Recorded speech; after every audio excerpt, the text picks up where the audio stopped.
Bismillahirrahmanirrahim and Assalamu alaikum. So here we are going to discuss about ischemic heart disease, which is also known as coronary heart disease.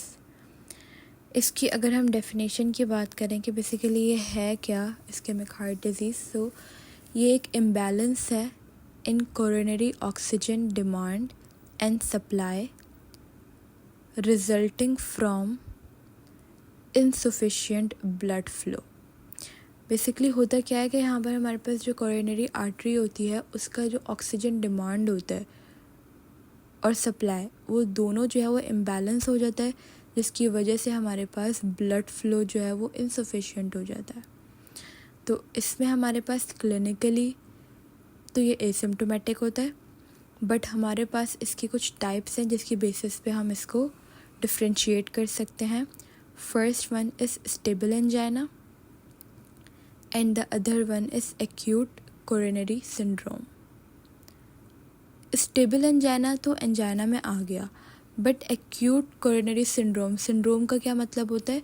जिसमें एक से ज़्यादा conditions हो, 2 या 3 conditions का एक mixture हो, जिसको हम सिंड्रोम कहते हैं. तो यहाँ पे एक्यूट कोरोनरी सिंड्रोम में हमारे पास 3 चीज़ें हैं. वो क्या है? एक तो हमारे पास अनस्टेबल एंजाइना इसमें आ जाता है, तो वो भी इसके अंदर एक्यूट कोरोनरी सिंड्रोम में लाया करेगा. दूसरा myocardial infarction and the last thing is sudden cardiac death. अब जो हमारे पास मायोकार्डियल इन्फार्क्शन है, इसमें भी 2 चीज़ें आ जाती हैं. एक तो हमारे पास एसटी सेगमेंट जो है हमारे पास उसकी एलिवेशन आ जाती है, ST segment elevated myocardial infection. दूसरा non ST segment elevated myocardial infection, कि अगर एमआई हुआ है तो एक में क्या होगा, एसटी सेगमेंट बढ़ रहा होगा ईसीजी में और दूसरे में कोई एलिवेशन नहीं हो रही होगी एसटी सेगमेंट की. उसके बाद हम कुछ रिस्क फैक्टर्स की बात करते हैं जो कि नॉन मॉडिफाइबल भी होते हैं और मॉडिफाइबल भी होते हैं. सो नॉन मॉडिफाइबल और मॉडिफाइबल का क्या मतलब है कि नॉन मॉडिफाइबल वो जो कि हम नहीं चेंज कर सकते. अगर किसी बंदे की जो एज है, अगर वो मेल है फीमेल है, ये चीज़ तो हम नहीं बदल सकते ना. लेकिन मॉडिफाइबल जिस चीज़ को हम जो है मॉडिफाई कर सकते हैं, रोक सकते हैं, चेंज कर सकते हैं, तो ये उन रिस्क फैक्टर्स को उस बेसिस पे डिवाइड किया गया है. नॉन मॉडिफाइबल में सबसे पहले आया था जेंडर, एज और एथनिसिटी. ये 3 चीज़ें हम कभी भी बदल नहीं सकते, ठीक है. लेकिन अगर रिस्क फैक्टर्स मॉडिफाइबल हैं तो हम उनको बिल्कुल चेंज कर सकते हैं. जैसे स्मोकिंग है तो वो स्टॉप की जा सकती है, ओबेसिटी है, वेट लॉस किया जा सकता है, हाइपरलिपिडीमिया है, हाइपरटेंशन है, डायबिटीज़ है, तो इन सब को हम क्या कर सकते हैं, मॉडिफाई कर सकते हैं लाइफस्टाइल मॉडिफिकेशन से या फिर मेडिकेशंस के थ्रू.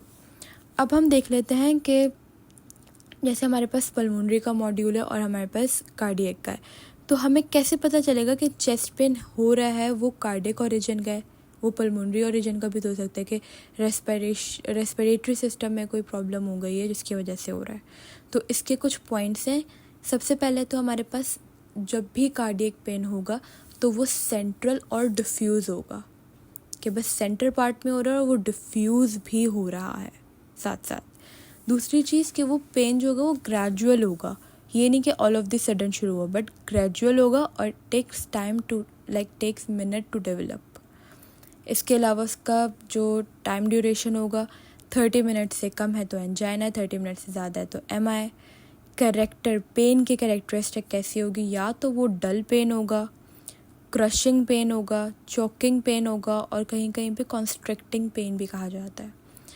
रेडिएशन के लिए हमें हमेशा पता है कि जब भी कोई कार्डियक पेन होता है तो वो आपके पास लेफ़्ट आर्म, जॉ और नेक में लाजमी रेडिएट करता है.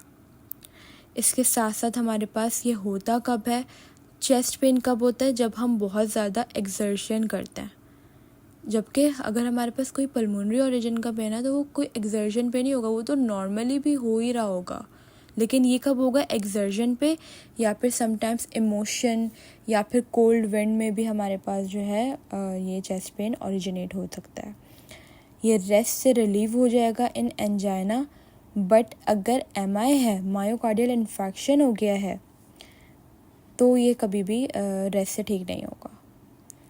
इसके अलावा अगर ये पर्टिकुलरली एमआई है तो इसकी कुछ जो है ना कुछ करेक्टरिस्टिक्स होते हैं जिसके अंदर हमें कैसे पता चलेगा कि ये MI है। एक चीज़ तो ये हमारे पास रेस्ट से पेन इसका रिलीव नहीं होगा, चेस्ट पेन जो होगा। ब्रेथलेसनेस पेशेंट जो है वो कंप्लेन करेगा कि उसको सांस नहीं लिए जा रहा, बहुत ज़्यादा स्वेटिंग हो रही होगी, नोज़िया, वॉमिटिंग, ये सारे कुछ करेक्टरिस्टिक्स हैं MI के। इसके अलावा कोई चेंजेस नहीं आएंगे रेस्पिरेटरी, अगर आप पोजीशन चेंज भी कर लो तो कोई आपको जो है पेन में रिड्यूस होता हुआ आपको पेन नज़र नहीं आएगा। तो इसकी ये बात हो गई। अब देखते हैं हम कुछ पैथोजेनेसिस की, एक छोटी सी पैथोजेनेसिस समझते हैं ताकि हमें आइडिया हो जाए कि बेसिकली हो क्या रहा है इस्केमिक हार्ट डिजीज़ में। सबसे पहले हमारे पास एक नॉर्मल आर्टरी है, उसमें क्या होता है कि फैटी स्ट्रीक्स आते हैं, हमारे पास कोलेस्ट्रॉल आके डिपॉजिट होते हैं, फ़ैट आके डिपॉजिट होता है, जिसकी वजह से हमारे पास फिब्रोफैटी प्लैक बन जाता है आर्टरी के अंदर।